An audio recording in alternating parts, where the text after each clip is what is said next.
but it couldn't be a more exciting time for transportation. We've faced issues from container shipping to airline cancellations. Mm-hmm. Now we got balloons. That's right. But also the best time ever to be working in transportation because of these resources. And before I begin, I'd first like to say that I hope that all the people living in Ohio or other affected areas are taking precautions to avoid toxic exposure and seeking legal action to force the responsible parties to clean up their water, soil, and air. Now, the Ohio train derailment, which caused one of the worst environmental disasters in recent years, barely made any national media coverage, nor did it make much international news, which raises some important questions. Why the mass cover-up and media blackout?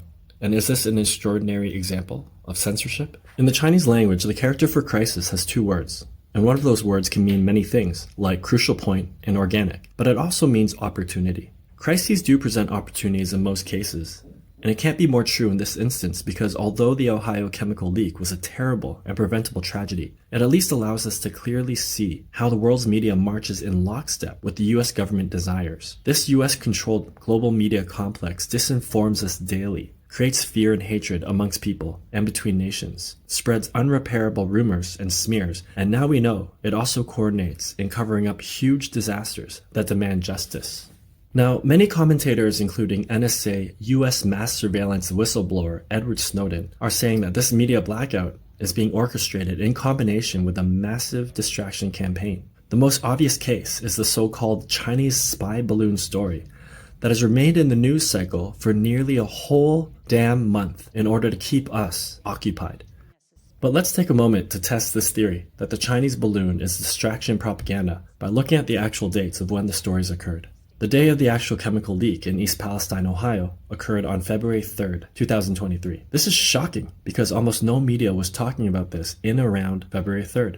But anyway, on this day, 1 million pounds of boiling carcinogenic chemicals spewed out of a derailed train that is still using US Civil War era technology. This was the same day that global news coverage focused on the Chinese spy balloon. But was it also the same time as the Russian victories near Bakhmut, or when Seymour Hersh published his revelation that it was the US that was behind the bombing of the Nord Stream 2 pipelines? Well, in fact, that conspiracy theory turns out to be semi-false, as the balloon was detected as early as February 1st. Seymour Hersh's article wasn't published until February 8th, but the Russian capture, or liberation, however you see it, of Soledar, which is near Bakhmut, did happen on February 1st.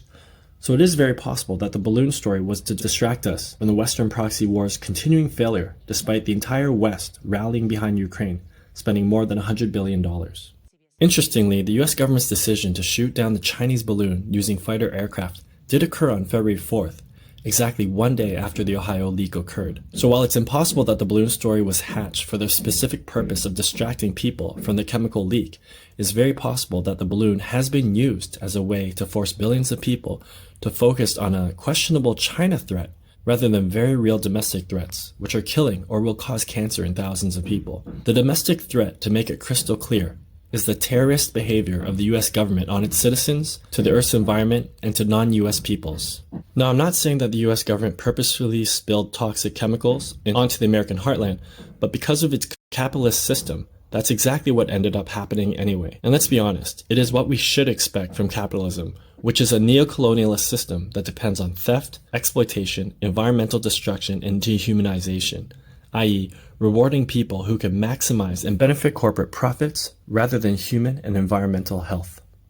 The specific capitalist policies that led to this environmental terrorist outcome was the US's extremely corrupt lobbying system, which allowed train corporations to stop government laws that would have forced rail companies to install modern brakes to its decrepit system, especially when shipping toxic materials. The government was considering making it a mandate. The railroad industry's changed its tune. It cited cost concerns to pressure against that rule. We want to see federal regulations when they're necessary, not just in reaction to a headline in the Washington Post.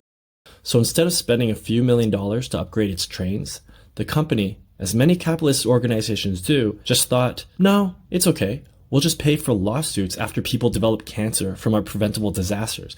That would be cheaper, and most people can't even afford lawyers anyways. Well, now we can see that the elites don't even need to do that anymore, they can just black out the entire disaster in the media as if it never happened. Furthermore, American railway workers had been striking for weeks before this and other deadly rail derailments happened, and the railway workers should have been listened to.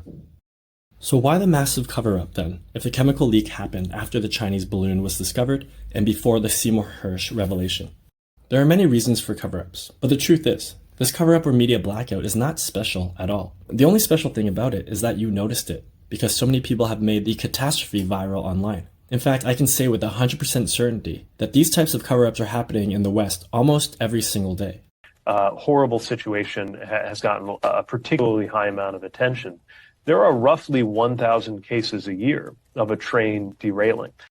The US uses propaganda by omission, aka media blackouts, as one of its main tools to control humanity's global collective consciousness. If you don't believe me, here's a simple proof. Think about the fact that almost every child on Earth knows who Spider-Man is and recognizes the US flag as something good because the US flag and Spider-Man are always appearing together. But most people don't know that the US has biolabs in Ukraine. That is an impressive amount of mind control. And that is exactly why people who study geopolitics say that America is still the sole superpower on Earth, which I think is totally true. This is because only the US can order the world's media to all behave the exact same way at a moment's notice. Only the US can mobilize millions of soldiers and thousands of weapons across dozens of countries and strike at any nation on Earth. Only the US can control the flow of information on the world's internet because it has deep connections to the social media gateways, namely Google, YouTube, Facebook, Instagram, and Twitter, and all of those companies are based in the US. If the US didn't censor global stories every day that involve US criminality, then the whole world would know that Western elites are a bunch of murderous, raping criminals. And we as peasants, which is how they refer to us literally, knowing that fact might think, I don't think I want to support psycho murderous rapists. And then you might do something crazy like decide to stop supporting their crimes by leaving the West or stop paying taxes that allow all that criminality to occur. At the end of the day, all of us living in the West are directly or indirectly supporting massive crimes being perpetrated around the world for the purpose of keeping US firms in their monopoly or dominant positions. But let's get back to the particular reasons why this catastrophe was covered up. I will list a few of the most likely reasons. If the US regime had not ordered its global media network, virtually all mainstream media, to black out this report, then they would be responsible for all of its damages. Legally, they would have to pay for all of the environmental cleanup in the air, water, and soil, and possibly more expensive is all the health costs of treating people who may get cancer as a result of dumping 1 million pounds of carcinogenic chemicals into the air, which was blowing all over the northeast coast of the US, even reaching my hometown of Toronto. If the media had actually done its job, well, the US government would probably be on the hook for potentially tens or hundreds of millions of dollars. The blackout also helps to pacify the Democrats' left-leaning base. The US Democratic Party is supposedly representing left-wing or centrist values, but many of their policies or failures have run counter to those values. The most glaring and recent example was allowing Roe v. Wade to be overturned in the US Supreme Court, denying the right for many Americans to get legal abortions. Another crime, which isn't being reported at all, are the many cases of voter fraud, where voter tabulation machines were malfunctioning, forcing many voters, especially in Republican-dominated areas, to go to other voting locations or having to put their votes in a special box, which would be carried to some counting center. Just a lot of sketchy events that would make any freedom-loving person grimace. It's possible that the effects of the spill will have traumatic ecological and health impacts for the coming decades, and the failure by the US government would have been on par with Nixon's Watergate or Trump's COVID response failure. But since the US and global media decided to virtually censor or black out this catastrophe, there's no one on a loudspeaker talking about East Palestine, Ohio. We live in an age where only the loudest or the most algorithm-boosted people get to create popular narratives, and those narratives in turn shape reality, which psychologically means for most people, Ohio didn't even happen. It is kind of like the old saying, if a tree falls in a forest but no one is around to hear it, does it make a sound? In our case, the tree doesn't even exist.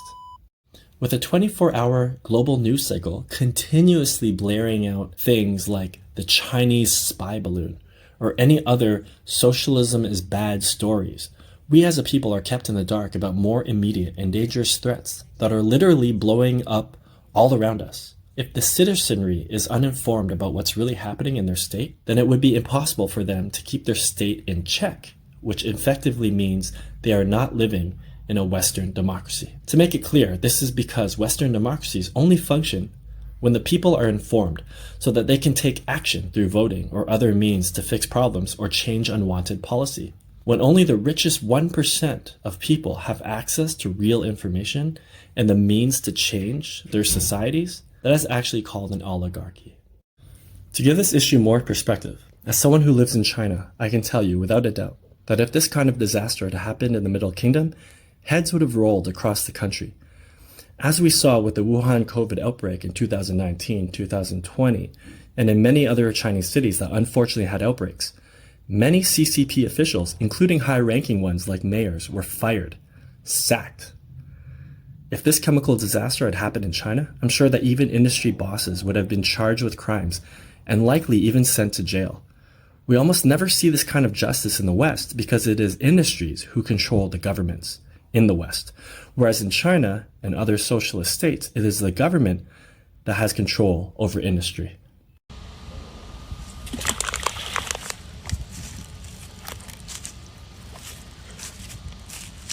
Wow. Look at all that. Look at it. It's all in the bottom of the creek bed.